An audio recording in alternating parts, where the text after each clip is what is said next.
बाजा बजाने से फिर आप थक के बैठ जाते हो। क्यों आपको गर्व नहीं है हिंदुओं ने? सुनो सुनो सुनो, थक के बैठ जाते हो। आप किसकी बराबरी कर रहे हो?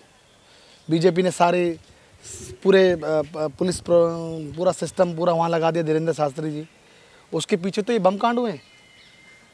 ये समझना पड़ेगा देश को। यहाँ आप हिंदू की बातें कर रहे हो, वहाँ बम फट रहा है। सुनो मेरी बात को, आप किस मतलब ये करने से क्या मिल रहा है? क्या मतलब क्या है हिंदू? मैं आपसे पूछना चाहता हूँ, हिंदू क्या है? हिंदू एक हो रहा है। हिंदू की परिभाषा बताइए आप, क्या है? वो तो कह रहे हैं कि सनातन को बचाने की बात चल रही है, हिंदू को बचाने की बात चल रही है। आप हल्के में ले रहे हैं बीजेपी के कॉन्सेप्ट को, धीरेन्द्र शास्त्री के इस बात को। वो हल्के आदमी है। मैं आपको एक ही बात बोलूँगा, क्या है धीरेन्द्र शास्त्री जी? मुझे बताइए। आसाराम बापू को भी बहुत गर्व था, ये चरण नतमस्तक होते थे सारे। अच्छा, और सुनो सुनो सुनो, होते थे, पर पूरा बात सुनो। मोदी जी भी जाते थे, अडवाणी जी भी जाते थे, सभी जाते थे। आज उस बेचारा वो कहाँ है बताइए आप? पक्ष कुछ में दिनों हिंदू राज के पक्ष में हैं? कुछ दिनों के बाद मैं आज आपको बता दूं, कुछ दिनों के बाद शास्त्री जी को भी वहीं ये क्या नाम है इनका, धीरेन्द्र शास्त्री जी को भी वहीं भेज देंगे। देखना, कुछ देखना, ऐसे ही होगा, ऐसे ही होगा। आप पक्ष में है कि देश संविधान से चलेगा। आप हिंदू मुस्लिम करके करने से क्या मिलेगा? आप मुझे बताइए, कुछ मिला है? क्या मिलना है वाला? आप मुझे बताइए। हिंदू हिंदू हिंदू करते रहो, आप सुबह शाम भसते रहो हिंदू, क्या होगा? जब तक आप एक दूसरे के धर्म का सम्मान नहीं करोगे, तब तक ये देश आगे नहीं बढ़ सकता, प्रगति नहीं कर सकता। और मेरी बात सुनिए, कितने लोग हैं इस देश के अंदर? सबसे ज़्यादा हिंदू हैं। जो अगर आप समझते हो तो कितने लोग हैं?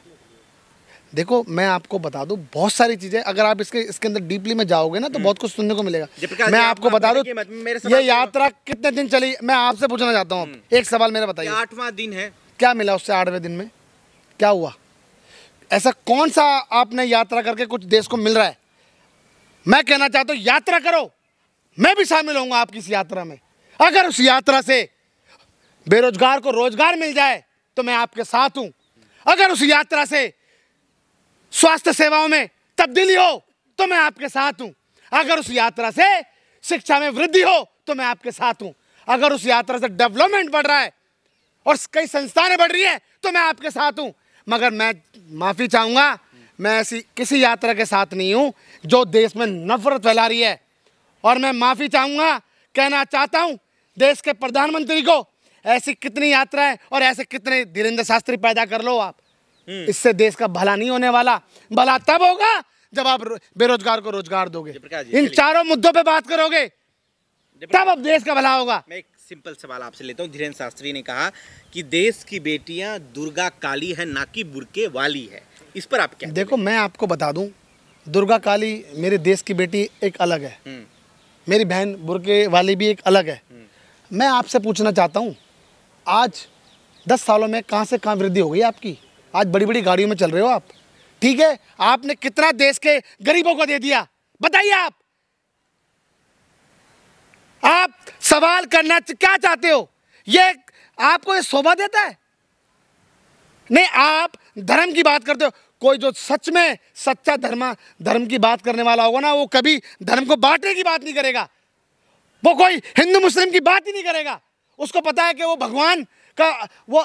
भगवान के नतमस्तक है उसके लिए, तो वो सभी धर्मों का सम्मान करेगा। तो आप क्या समझ रहे हैं कि ये पूरा जो है प्रोपोगेट जो है वो आरएसएस, ये प्रोपोगेंडा आरएसएस के द्वारा किया जा रहा है?